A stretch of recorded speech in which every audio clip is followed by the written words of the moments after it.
Bueno, buenas noches a todos de nuevo y muchas gracias por acompañarnos en este webinar.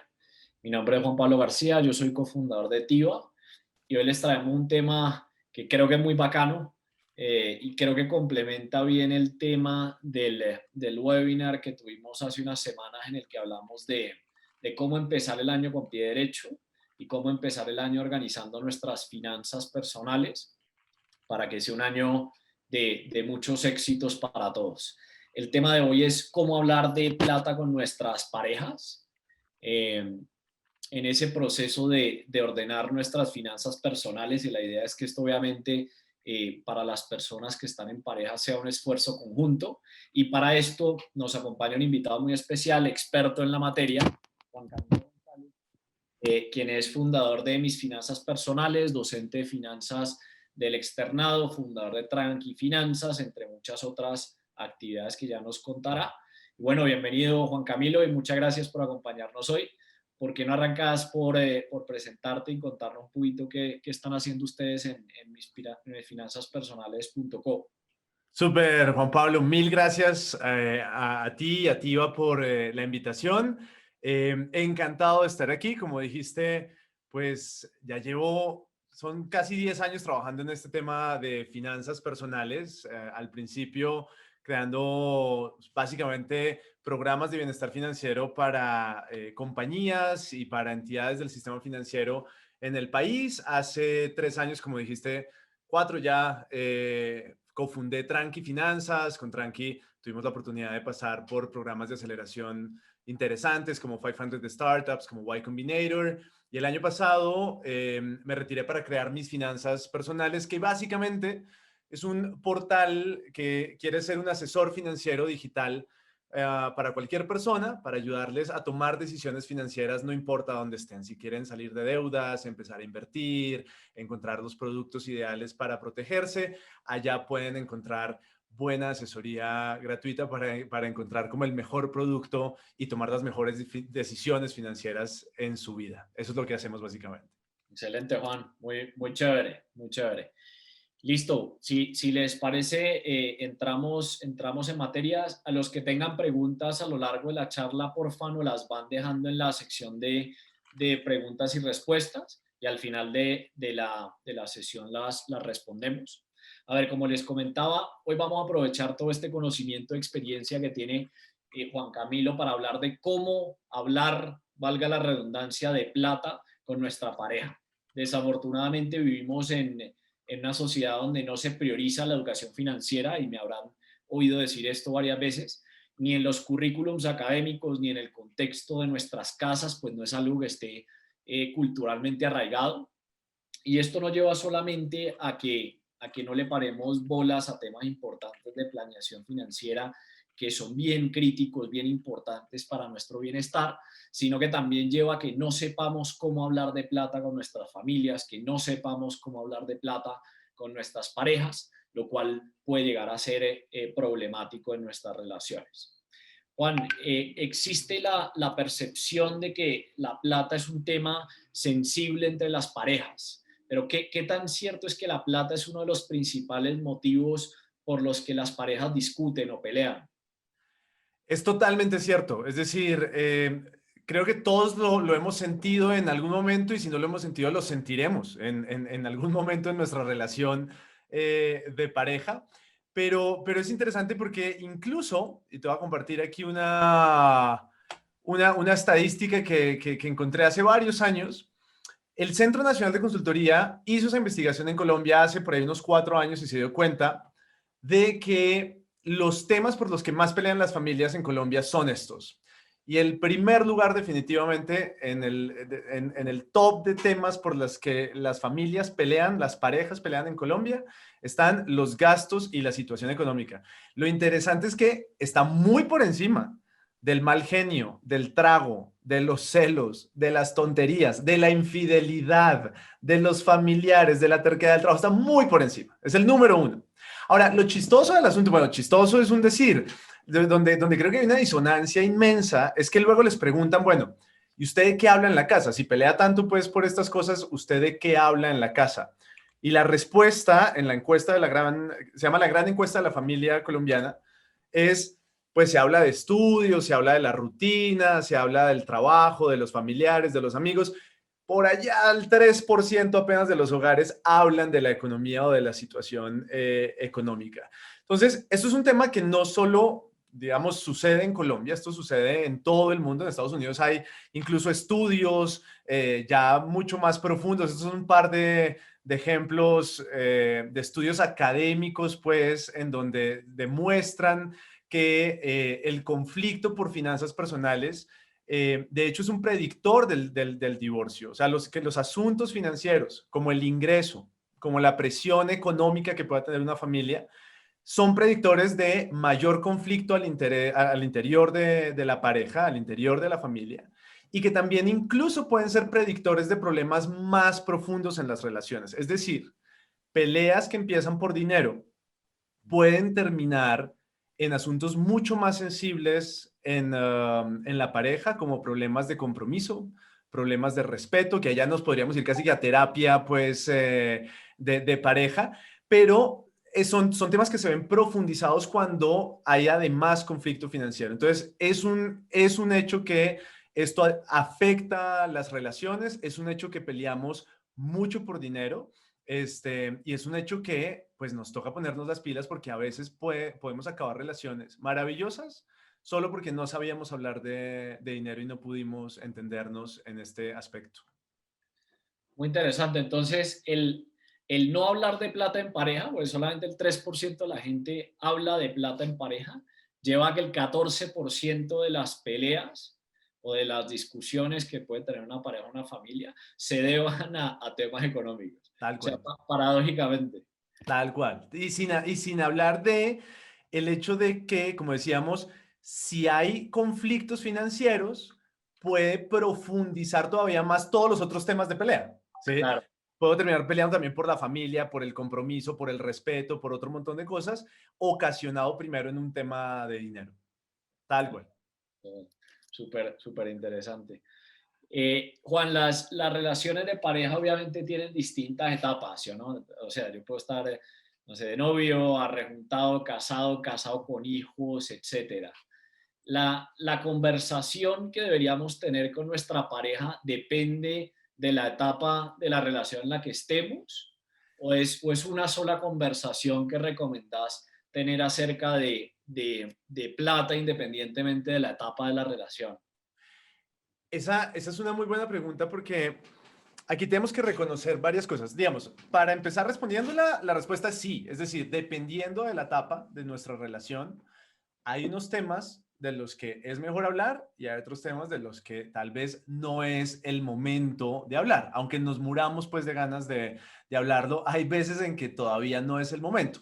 Y eso tiene, antes de entrar como a pensar qué cosas vale la pena hablar en estas etapas, eso tiene también varias razones de ser. La primera es que cuando nosotros llegamos a una relación, nosotros llegamos con toda esa información financiera de lo que es bueno y malo en finanzas, dependiendo de nuestra historia pasada. Y buena parte de esa historia pasada está relacionada con lo que vivimos en nuestra familia, al interior de nuestra familia cuando crecimos, desde niños.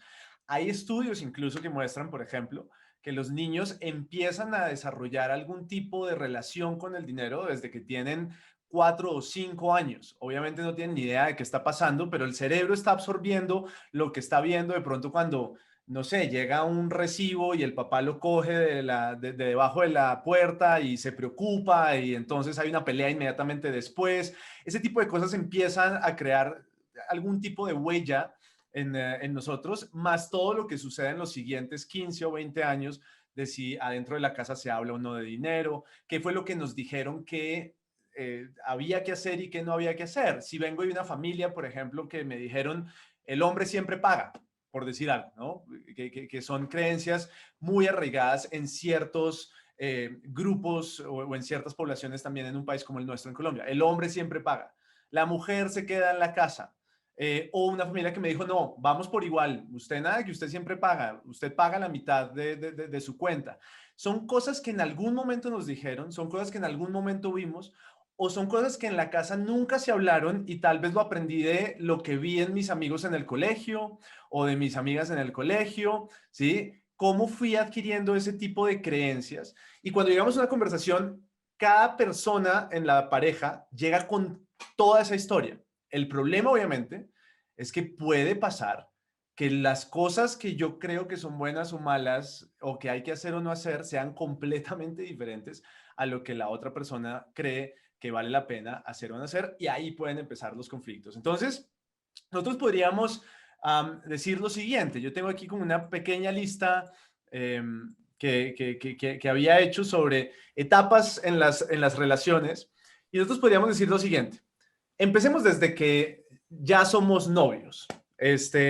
Olvidémonos un poco de si estamos saliendo. Cuando está saliendo uno igual va viendo ciertos comportamientos, en la primera invitada de pronto a comerse algo, a tomarse algo, al cine o a lo que sea.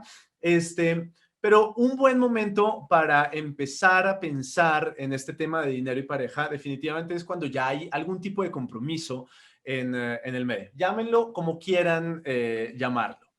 Y en esta etapa yo sí creo que vale la pena empezar a tener conversaciones muy pequeñas, no interrogatorios, sobre creencias alrededor del dinero.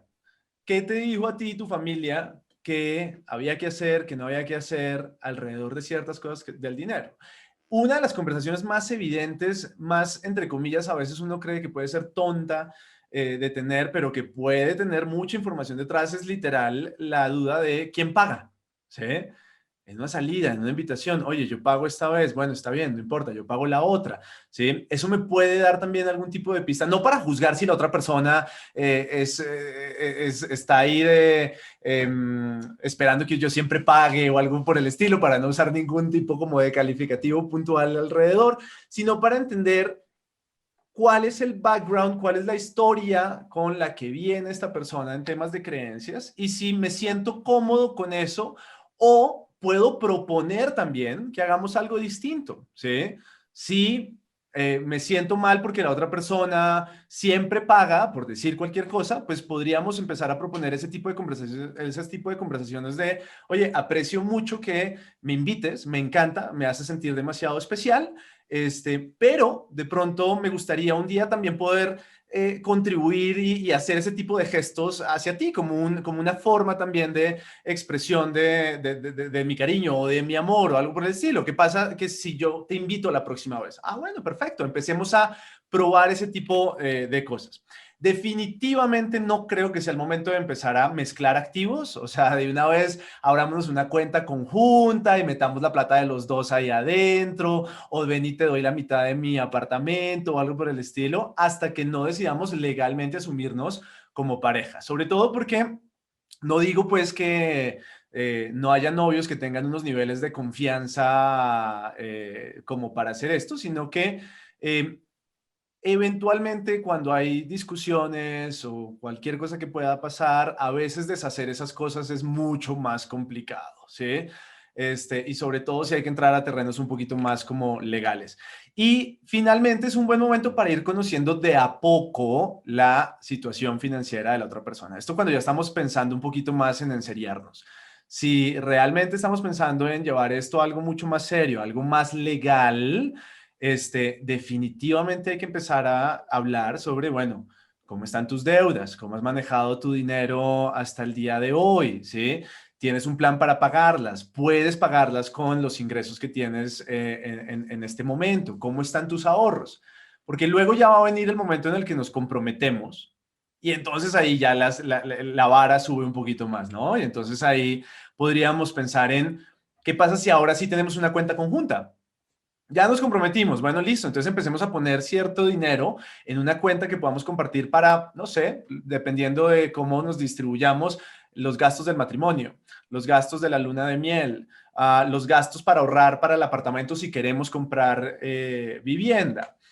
Es importante empezar a decidir cuáles son los gastos que son comunes y cuáles son los gastos que no son comunes, porque igual cada uno viene con ciertas mañas y con ciertas costumbres de consumo, por decirlo, o patrones de consumo, que de pronto a la hora de mezclar las finanzas no es tan fácil, pues, decir que esto ya es de los dos. Ejemplo, no sé, supongamos que a mí me encanta ir a fútbol cuando se podía todos los domingos. Y entonces ahora que vamos a mezclar las finanzas, pues de la plata de los dos van a salir mis boletas para el partido del domingo de mi equipo. Entonces puede que mi pareja diga, no, Juan, pues empezando porque yo soy hincha de otro equipo o algo por el estilo, ¿sí? No me parece. Entonces hay que empezar a ver, bueno, entonces eso lo voy a pagar de mi plata o de dónde voy a pagar ese pedazo o ese tipo de gasto. Y obviamente llegará el momento de tener conversaciones que pueden ser más incómodas, pero que son mucho más profundas y muchas veces son muy necesarias.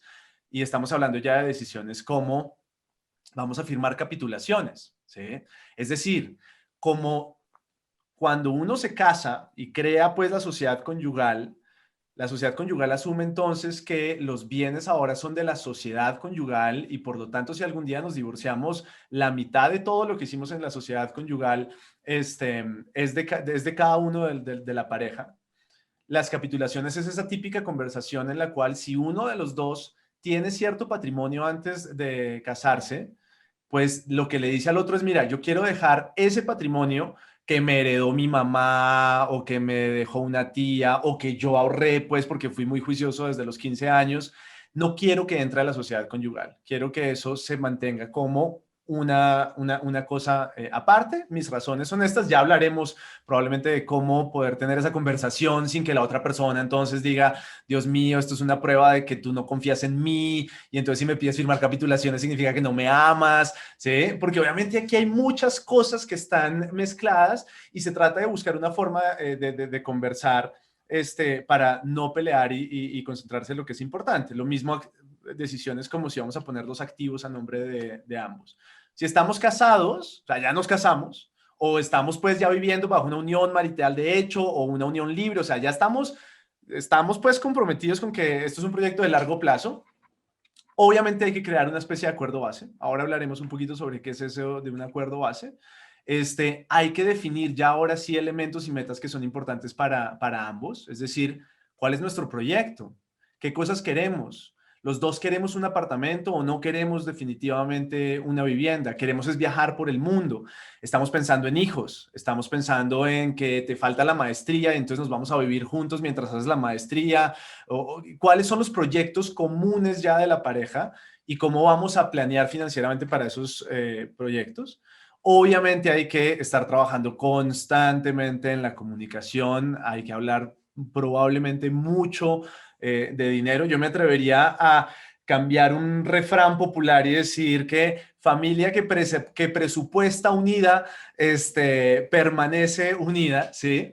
Y ver, bueno, listo, cómo van las cuentas, qué está pasando en temas del uso del crédito, cómo los vamos a usar. Y obviamente hay que definir un sistema de administración de dinero, es decir, cuáles son las reglas del manejo de la plata en la casa. Y luego, posiblemente, si queremos, lleguen los hijos. Y entonces aquí todavía la cosa es todavía más avanzada porque nos toca ya planear para otros. Entonces, probablemente ya sea obligatorio sí o sí, o sea, igual siempre es recomendable tener un fondo de emergencia y nosotros no nos cansamos de hablar de ese fondo de emergencia, pero si tenemos hijos, pues ni hablar, porque ahora ellos también están dependiendo obviamente de nosotros.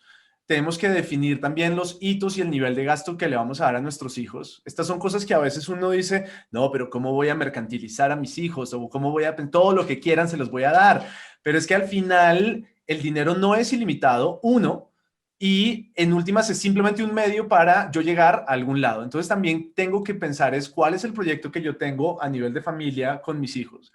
Y dependiendo de mis posibilidades, cómo maximizo esa experiencia que quiero que tengan mis hijos, cómo maximizo ese disfrute que quiero darle a mis hijos.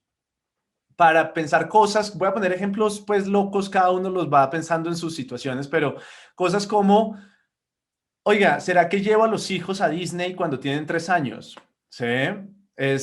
¿Cuánto vale ese viaje? ¿Hay algo mejor en lo que de pronto pueda utilizar ese dinero hoy? O no, la verdad no tengo nada mejor en que utilizar mi dinero. Me parece el carajo que tengan una foto con Mickey Mouse, aunque tengan 3 años y luego no se acuerden, ¿sí? Son cosas, son decisiones que todos en algún momento tendremos que tomar, pero que vale la pena empezar de una vez también a, decidir, a definir porque van a tener impacto sobre otro tipo de variables como, bueno, ¿cuánto voy a gastar en accesorios, ropa, coches para bebés que lo están dejando? Lo voy a comprar todo nuevo, lo voy a comprar de algunas cosas de segunda, voy a aprovechar que la prima ya tuvo bebés y le lleva 2 años para que me herede ese tipo de cosas. ¿Qué creencias tengo alrededor de ese tipo de actos, no? Hay personas que dicen, no, pero qué oso pues que estén diciendo que entonces uno no tiene plata para comprar un coche y le toca todo regalado, ¿sí? Fíjense que al hablar de dinero y pareja, muchos de estos ejemplos que estoy poniendo hacen referencia simplemente a creencias, creencias que llegaron a nuestra cabeza porque alguien en algún momento nos dijo eso, porque un día estábamos en la casa y la mamá le comentó al papá, oiga, qué oso esta gente que siempre le tienen que heredar todo porque parece que no tuvieran plata para comprar ropa.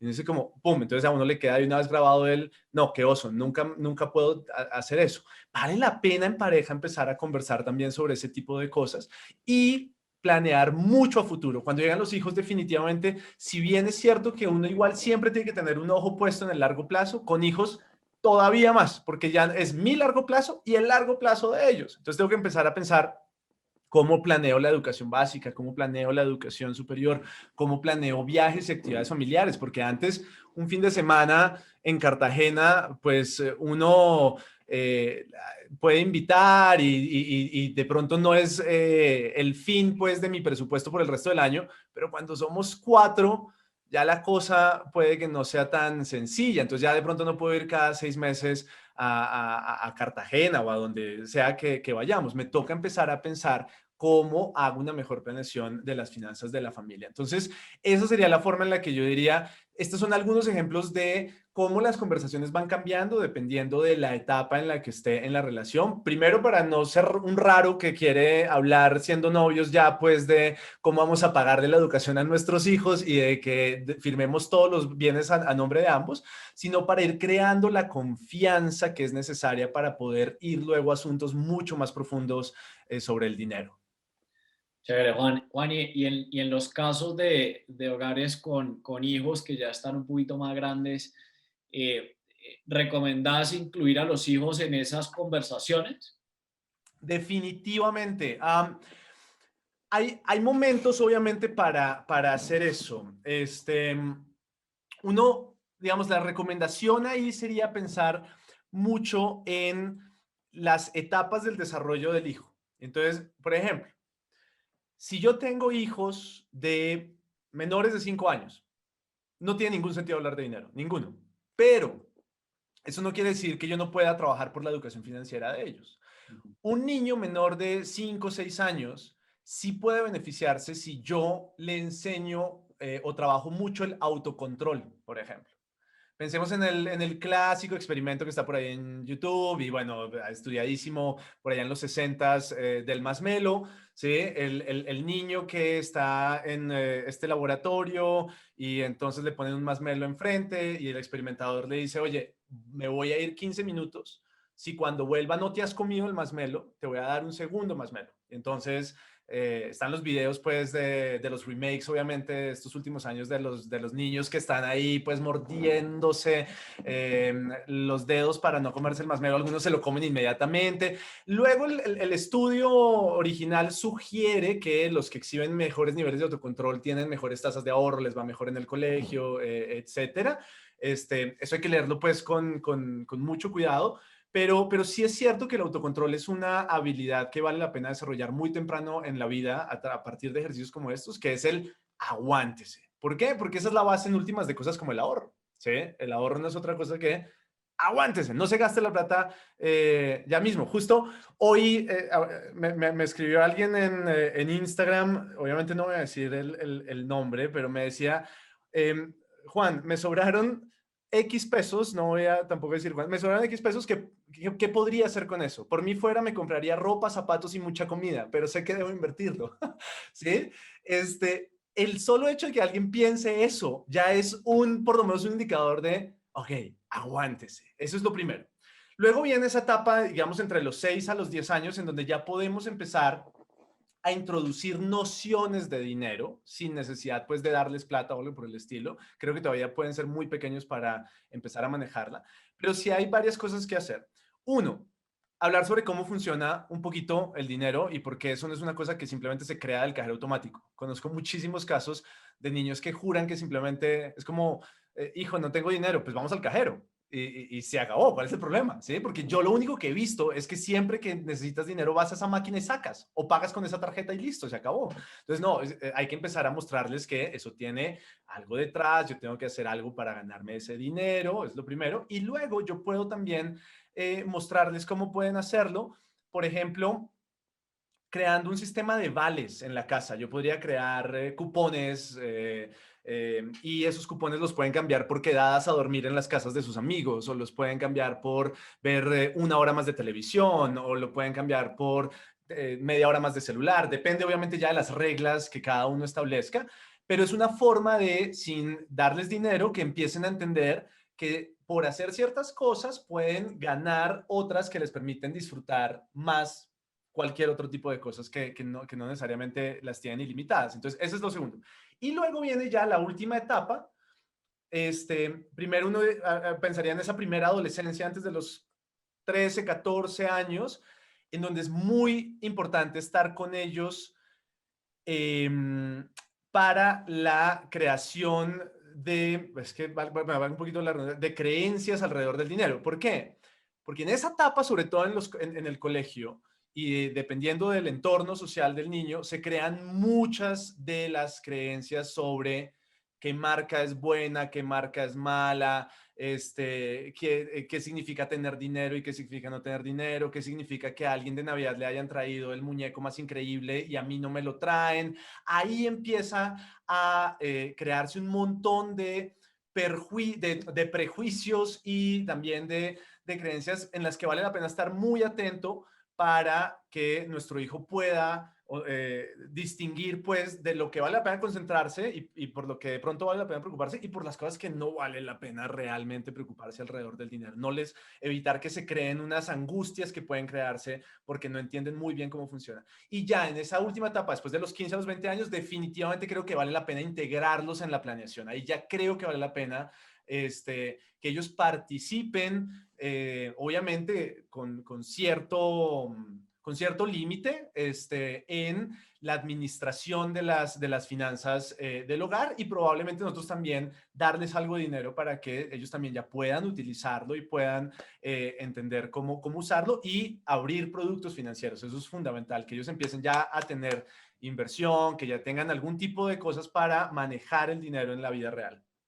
Buenísimo, Juan, muy, muy interesante. A ver, entonces, hasta ahora hemos concluido. Uno, las parejas no hablan de plata, pues claramente es un tema medio tabú y esto aumenta la propensidad a tener conflictos, ¿sí o no? Y dos, hay distintas formas de abarcar conversaciones según la etapa en la que esté en la pareja y ahí nos diste algunas recomendaciones prácticas de cómo hacerlo según la etapa en la que estemos.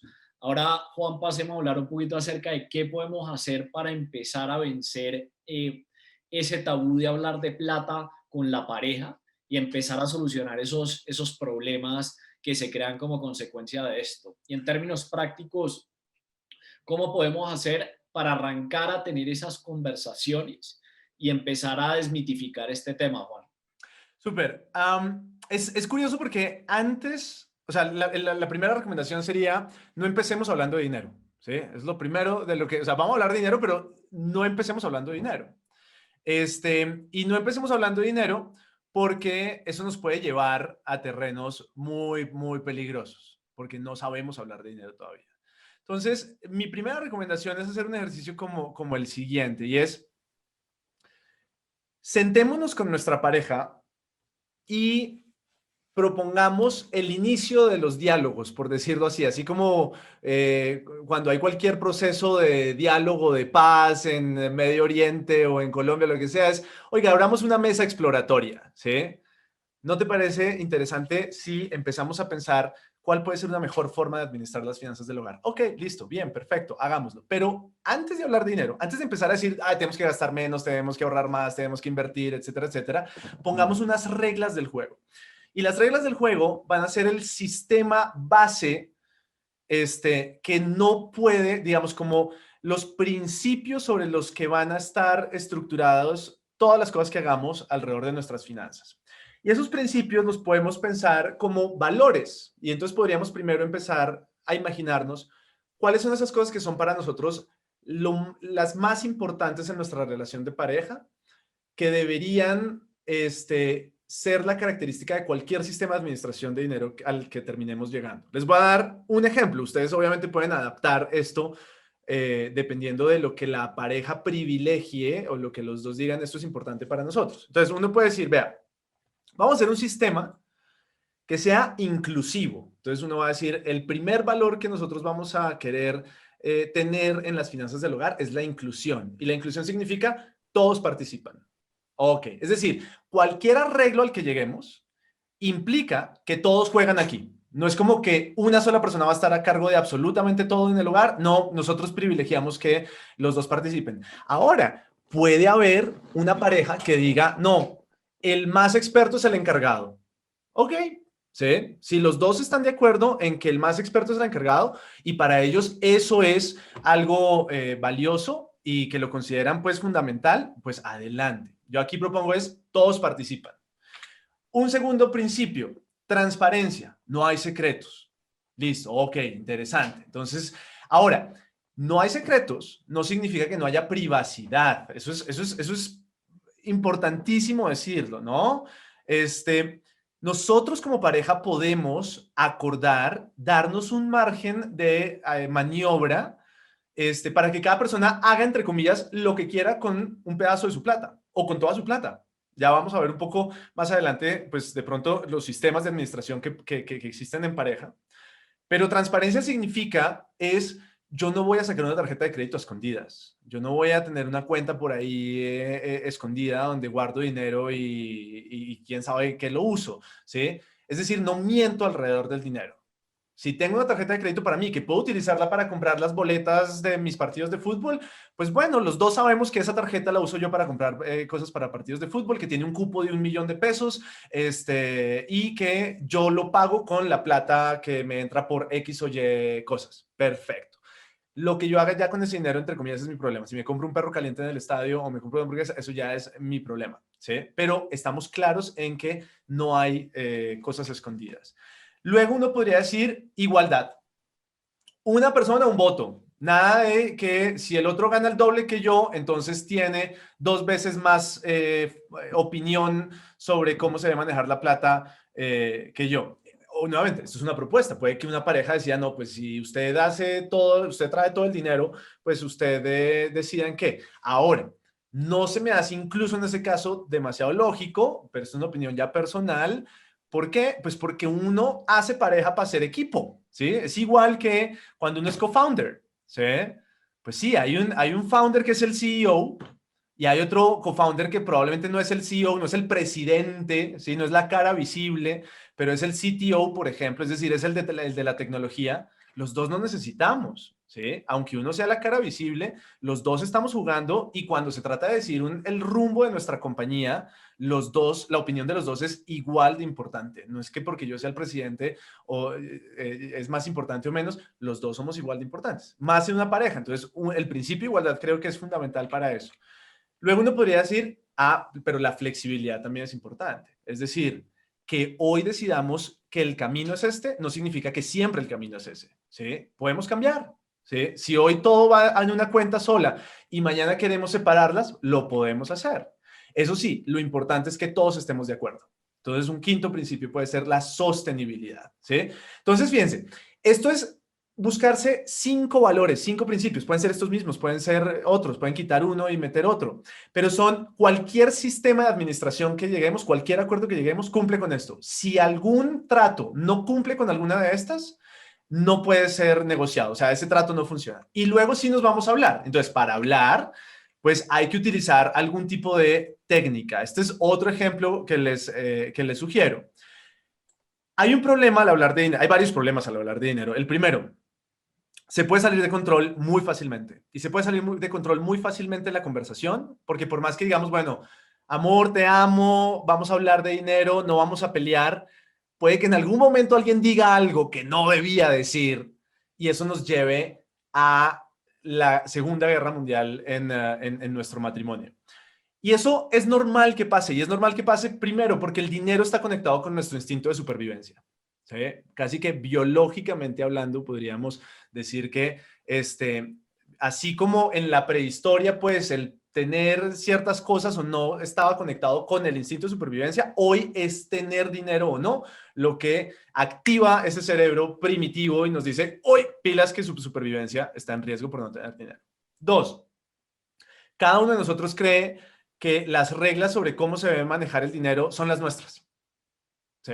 Cuando uno llega a la pareja, pues uno viene creyendo que uno sabe manejar el dinero. Y entonces cuando la otra persona hace algo que uno dice, no, no, amor, así no se hace. Pero es que la otra persona también tiene su sistema de creencias con la cual cree que así se debe manejar el dinero. Entonces, como vamos a enfrentar creencias y son creencias que muchas veces son muy inconscientes, ahí puede haber unos problemas inmensos porque los dos estamos peleando y ni siquiera sabemos por qué estamos creyendo lo que creemos.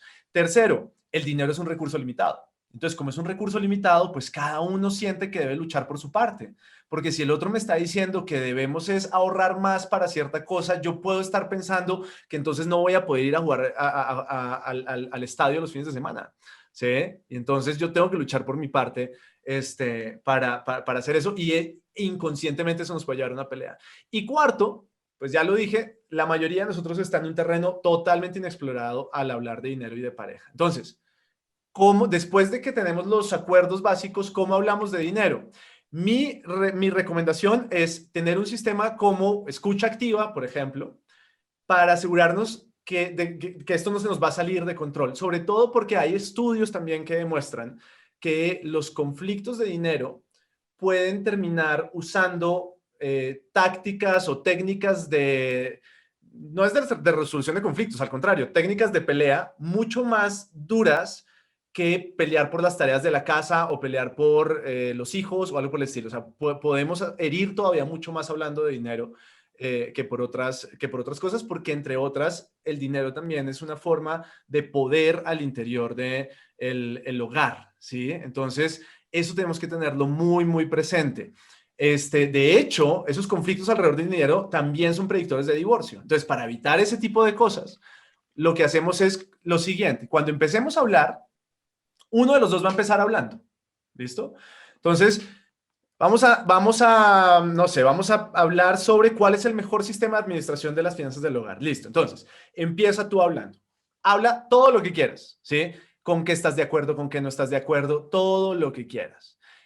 Y yo solo voy a escuchar. Yo puedo pedir aclaraciones. O sea, lo que me estás diciendo es esto y esto y esto, sí o no, pero no puedo refutar y no puedo ridiculizar al otro, ¿sí? Ay, no, pues entonces ahora soy yo el que me gasta toda la... No puedo hacer eso.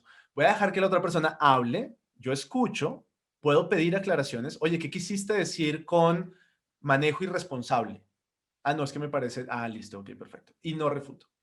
Luego, entonces, cuando la otra persona hace su pausa, yo confirmo si la persona terminó de hablar. Entonces le digo, bueno, ¿terminaste aquí o quieres agregar algo más? Solo voy a empezar yo, bueno, antes de empezar yo, pero solo voy a hablar yo cuando la otra persona diga, sí, terminé. Si la otra persona dice, no, no he terminado, bueno, adelante, sigue hablando. Luego, entonces voy a validar. Entonces, ¿cómo voy a validar? Lo que voy a hacer es hacer un resumen de lo que la otra persona me dijo, sin ridiculizar, sin interpretar. No quiero interpretar. Lo que estoy diciendo es, ok, lo que tú me acabas de decir es que consideras que el hecho de que yo vaya todos los domingos al estadio es un acto irresponsable de uso del dinero. Para ti un acto irresponsable no significa que yo soy un irresponsable, sino que habiendo otras prioridades en este momento en la casa, deberíamos privilegiar por ahora eso para salir de deudas y luego yo poder volver al estadio. Y pregunto, ¿eso es lo que me quisiste decir? Si la persona me dice, sí, cambiamos. Ok, perfecto. Entonces ahora me toca a mí. ¿Listo? Si la persona me dice no, entonces digo, bueno, por favor, aclárame lo que quisiste decir. La persona dice que sí, entonces cambiamos. Entonces digo, ahora voy a hablar yo. Entonces, cuando voy a hablar yo, puedo proponer, puedo, pues ahora sí puedo contradecir, podemos empezar y así vamos a jugar. Este es un modelo en el cual si, digamos, nos aseguramos de respetar al otro, nos aseguramos de no ir a herir susceptibilidades, ese tipo de cosas. Y si vemos que la conversación está subiendo de tono, porque puede subir de tono, aquí lo que vamos a hacer es decir, bueno, entonces, pausa, time out, ¿sí? Se está subiendo de tono, vamos, nos calmamos, tomémonos un vino, tomemos una cerveza, dejemos esto para el otro fin de semana, hagamos un resumen con los 3 puntos en los que sí coincidimos y el otro fin de semana continuamos. O sea, tenemos toda la vida para construir esto. No es algo que vamos a resolver en 30 minutos, pero prefiero hacerlo a lo largo de varias semanas que hacerlo pues en 30 minutos y terminar divorciados porque no logramos o tocamos un tema que no teníamos que tocar. Esa sería la forma en la que valdría la pena decir, pongamos de acuerdo. Puede parecer un poco ridículo al principio, como, ok, paso 1, tú hablas, paso 2, yo sí, pero es una forma también de tener un marco, como un entorno seguro de no nos vamos a jalar el pelo porque no sabemos hablar de esto. Y ya después hablaremos sobre qué vale la pena hablar. Tiene mucho sentido. O sea, no es solamente querer hablar de estas cosas, que de por sí es difícil, sino poder aprender a hablar de estas cosas. Exactamente. Y me parece muy chévere lo que dijiste ahorita de crear el sistema, porque yo creo que no hay una receta que le quepa a todo el mundo. O sea, no es que todo Nunca. el mundo tiene que definir su sistema y me parece un gran framework no solamente para definir el sistema, sino para facilitar ese tipo de conversaciones. Y ojo, no solamente hablando de plata, ¿no? Creo que es un gran framework para hablar en pareja o en familia de cualquier tema para poder llegar a una conversación verdaderamente constructiva, ¿no?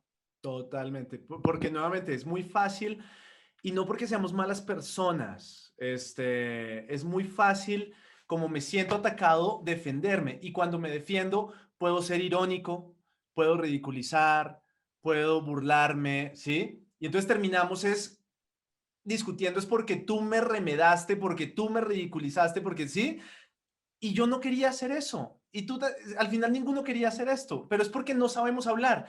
Este es un marco para empezar a entender cómo hablar de una forma segura y cuando vamos teniendo ya más, o sea, cuando ya vamos teniendo más práctica, probablemente ya no haya que hacer, bueno, no, pero te saltaste el paso 2.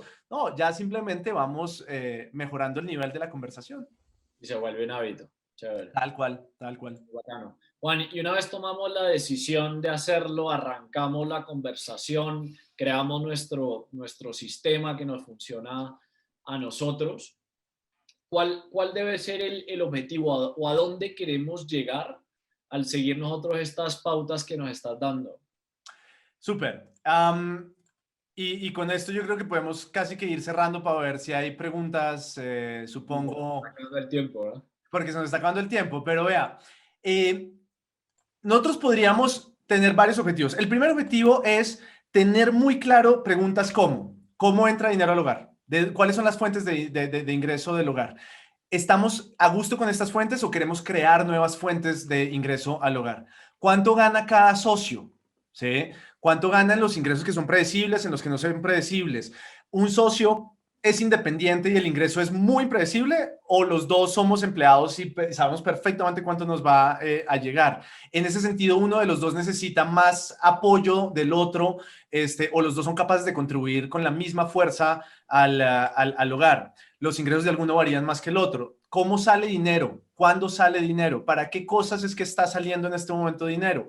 ¿Cuáles de los gastos son conjuntos y cuáles de los gastos definitivamente yo digo, no, oye, es que a ti te gusta fumar y a mí no me gusta fumar tanto, por poner cualquier ejemplo. Los cigarrillos los pagas tú, yo no voy a patrocinar eso. Obviamente, si lo digo de esa manera, pelea segura, ¿sí? Entonces necesitamos, pues, tener el framework para conversar sobre por qué yo creo que eso debe ser un gasto que tú debes asumir. ¿Cómo se compara el gasto individual con el gasto conjunto? ¿Cuáles son las responsabilidades de cada uno de los en la administración del hogar? Porque listo, yo pongo plata, pero tú pagas todo, ¿sí? Entonces tú vas y pagas el arriendo, tú pagas y pagas los servicios. No pago el servicio. Ay, pero es su culpa porque usted tenía que... No, pero espere, somos un equipo. Paga tú estas cosas, yo pago estas cosas, o tú eres mejor entendiendo esto, tú encárgate de eso y yo me encargo más bien de estas otras cosas. ¿Cuáles son las responsabilidades? Y cómo nos gustaría que se viera nuestro sistema. Entonces aquí viene ya la segunda cosa que creo que vale la pena que revisemos y es cuál es el sistema de administración de las finanzas del hogar. Y para el sistema de administración podemos tener un sistema de única cuenta en el que los dos ponemos la plata en una misma cuenta, ¿sí? En una misma bolsa. Este es un sistema que le sirve mucho a veces a parejas en los que uno de los dos aporta la mayoría de los ingresos de la familia, o sea, donde hay uno que realmente es que aporta prácticamente todo. Entonces decimos, ¿sabe qué? Más bien pongamos todo en la misma bolsa y decidimos desde ahí cómo lo vamos a manejar. O es un sistema muy bueno para quienes, independientemente del ingreso, quieren que todos sus gastos sean compartidos. Tienen un nivel de comunicación, de confianza o simplemente privilegian el trabajo en equipo mucho más que lo que cualquiera pueda hacer por separado y prefieren tomar todas las decisiones en conjunto. Ojo, decisiones hasta los regalos. ¿Sí? Porque es que si todo está en la misma cuenta, ¿cómo sorprendo yo a mi pareja en el cumpleaños? Me tengo que pedir la plata de la única cuenta. Pero igual, ese tipo de cosas se puede también, obviamente, negociar. Luego está el sistema de cuentas separadas. En este, lo que los dos quieren privilegiar es la autonomía y la independencia. Si somos una pareja que valora más la autonomía y la independencia que el meter todo en la misma cuenta, pues está perfecto también un sistema de cuentas separadas. Es un sistema que generalmente es bueno para cuando tenemos parejas con ingresos muy diferentes y cuando los gastos se asignan casi que proporcionalmente. Mira, tú pagas el arriendo y yo pago los servicios y la alimentación. Listo. Y eso da prácticamente lo mismo y estamos los dos de acuerdo con eso. Y lo que sobre por encima de eso, pues cada uno lo administra ya para las cosas que cada uno necesite. Si un día necesito que me des plata, pues me compartes, pero cada uno maneja sus finanzas por aparte. Y finalmente está un sistema mixto en el cual, digamos que es un sistema muy útil para quienes tienen ingresos muy, muy similares, en donde les gusta el trabajo en equipo, pero también no quisieran pedirle dinero para comprarle un regalo el día del cumpleaños o algo por el estilo. En donde los gastos del hogar se pueden dividir y asumir también por partes iguales y sobre todo en donde es muy claro qué cosas son gastos conjuntos y cuáles cosas no son gastos conjuntos. Entonces, como hay cosas que no son gastos conjuntos, ese fragmento lo administra cada uno por separado y cada uno tiene 300,000 pesos, por decir algo, mensualmente, a ver qué hace con esos 300,000, si los quiere ahorrar, si los quiere poner para la pareja, si quiere gastárselos en otra cosa, lo puede hacer. Y la bolsa común, si es una bolsa que va para los gastos que son conjuntos. Cualquiera de estos sistemas es bueno, no es ninguno es bueno ni malo. Importante, podemos mezclarlos en distintos momentos de nuestra vida. Podemos decir, oiga, ¿qué pasa si probamos 6 meses a tener una única cuenta? No, fue terrible. Yo me sentía que tenía que pedir dinero hasta para ir a la tienda a comprarme una gaseosa si quería una gaseosa. Y entonces me sentía culpable porque después me iban a encontrar que yo había gastado más dinero en gaseosa del que podía gastar. No, terrible. Bueno, ok, entonces probemos el sistema de cuentas separadas. Cada uno va encontrando cuál es el mejor sistema porque ahí sí no hay dos parejas iguales y cada uno de nosotros, como tú dijiste, tiene que encontrar ese sistema. Este es el objetivo, o uno de los primeros objetivos de esa conversación. Buenísimo, buenísimo, Juan, muchas gracias. Si te parece, vamos a las preguntas que Me tenemos parece perfecto. los minuticos que nos quedan. A ver, Andrea Adelante. pregunta, ¿qué consideran ustedes deben ser los gastos comunes de la pareja y cuáles deben ser los individuales? Pues es que yo ahí digo, nuevamente, es que depende tanto de las personalidades, de lo que cada uno valora como importante. Uno, o sea, para no saltarme la pregunta, yo podría decir, todo lo que le aporte valor al proyecto, todo lo que le aporte valor al proyecto de pareja debería ser un gasto común, ¿sí?